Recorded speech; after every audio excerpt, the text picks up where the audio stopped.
fun and games. It's not a senior citizen outing.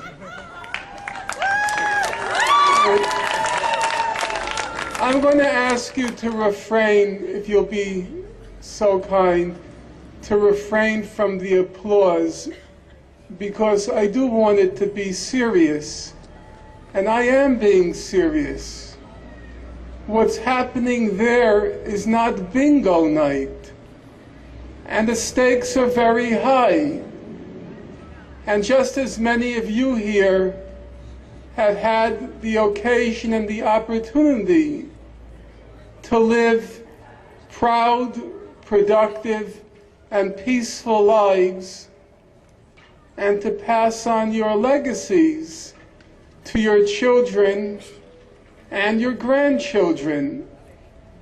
Now that's what we're talking about in the case of the Israel-Palestine conflict.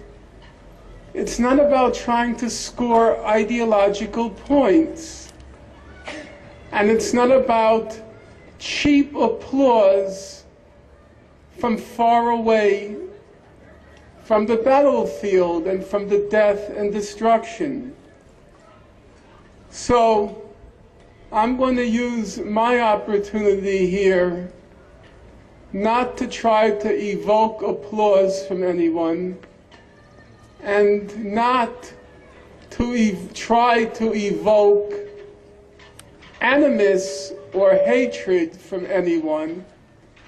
I'm going to try to use my opportunity here to speak about how to end the conflict and how to let people there, everyone, live exactly the kind of life that most of you have been able to live here, namely a life of personal dignity and a life, as I said, that enables you to live in peace, a productive life, and a proud life.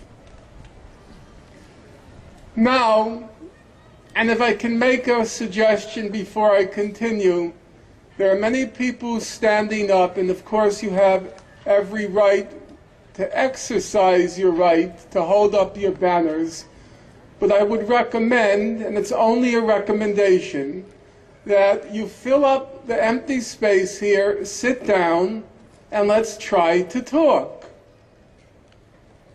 So if you want to take advantage, just let me wait 1 minute, just step down and sit down so we can talk. And it doesn't have to be the lions and the Christians in the arena. So far as I can tell, in the world in which we currently live, the only basis for trying to resolve the conflict is to look at what international law has to say. That is to say, the basic legal principles upon which the whole of the international community agrees for resolving the conflict. And in fact, if you look at the actual record, there's nothing particularly controversial about the Israel-Palestine conflict. It's remarkably uncontroversial. It's remarkably straightforward. So allow me to try to illustrate that point. Most of you here have heard what's called the peace process. How many of you have heard that term, the peace process? Good.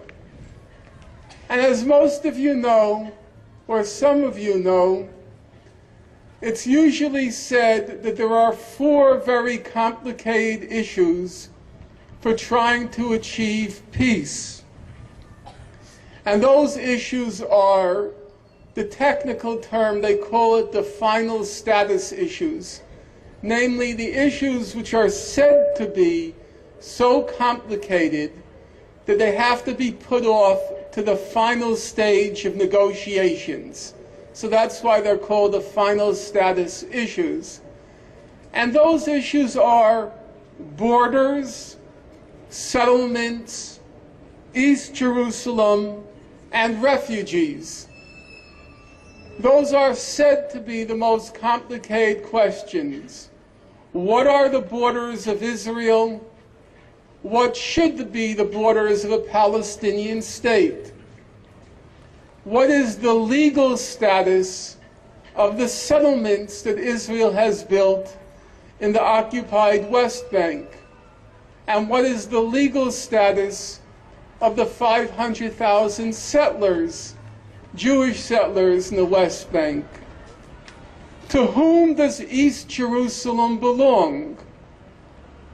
And how to resolve the question of the several 100,000 Palestinians who were expelled from their homeland in 1948 and their succeeding generations. So, those are said to be the complicated questions. And let's look now at what the record shows. As most of you know, the most respected legal body in the world is the International Court of Justice, sometimes called the World Court.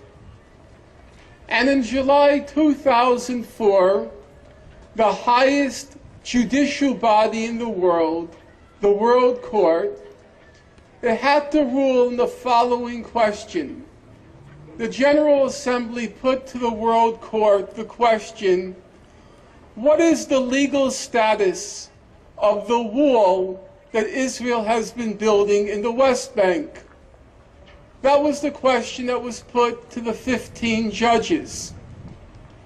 But before the judges could answer that question, they had to answer a series of preliminary questions.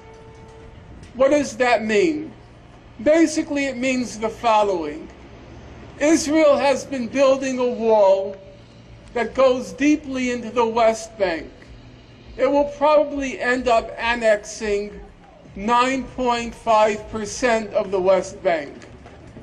Now, if Israel had legal rights to the West Bank, then obviously the wall would not be illegal, because Israel would be building a wall within its territory.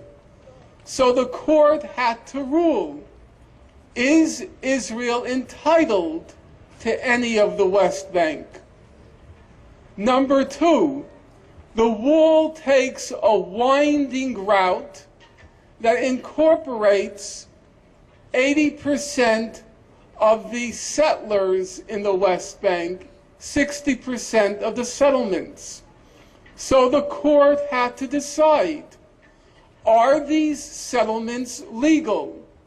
Because if they were legal, then Israel obviously has a right to build a wall to protect them. But if the settlements are illegal, then Israel has no right to build a wall to protect the settlements, because the settlements have to be dismantled. Number three, the wall cuts right through East Jerusalem in order to keep large numbers of Palestinian Arabs outside the wall and the maximum number of Jews inside the wall. So the court had to rule, to whom does East Jerusalem belong?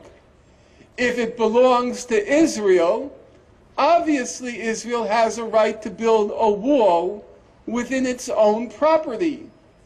But if East Jerusalem belongs to the Palestinian Arabs, then they have no right to build the wall. Well, what did the court decide? Bear in mind, we're talking about the highest judicial body in the world, composed of 15 judges from around the world, including the American judge Thomas Bergenthal, a Holocaust survivor, including Rosalind Higgins, the British judge who is Jewish.